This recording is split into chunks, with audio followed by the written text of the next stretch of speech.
U.S. indices are looking to at least attempt a bounce on Friday. Before we start, a quick word from our sponsor. This video is brought to you by XNET, the world's leading retail brokerage firm offering ultra-fast execution and no overnight fee. Look for a link in the description below. The Nasdaq 100 has been very quiet during the early hours in electronic trading as we are just trying to sort out what's going to happen next. Quite frankly, this is a market that I think is hanging on by a thread, mainly due to technical support here at the 200-day EMA. But there are a lot of people out there concerned about tariffs and the like. And as a result, I think you could very well see this market end up being a situation where if you do see a rally, you might need to be very cautious. I would not get too big in the market, but I don't necessarily like the idea of shorting the Nasdaq 100, despite the fact that it's been sold off pretty viciously.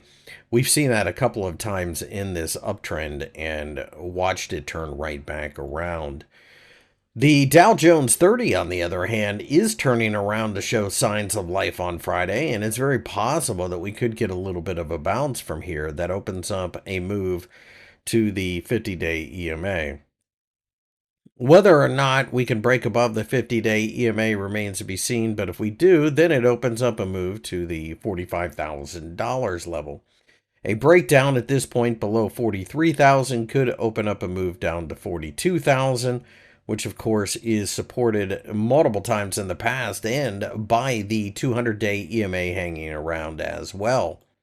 The S&P 500 does look like it's trying to bounce a little bit during the session. And if in fact it does, I would anticipate that the 6,000 level would be the target. That's assuming, of course, that we get enough momentum. Underneath current trading levels, I see the 5,800 level as being massive support, especially as the 200-day EMA is racing towards that level. We've been in an uptrend for quite some time, so to go sideways here and work off some excess froth, I think that makes perfect sense at this point. But the question is, would we break apart and go to the downside? As things stand right now, I don't think so. It's been a pretty brutal pullback, but at the end of the day, we haven't changed the trend. My name's Chris Lewis. I work for FXEmpire. If you enjoyed the video, give me a thumbs up and subscribe to the channel for more analysis.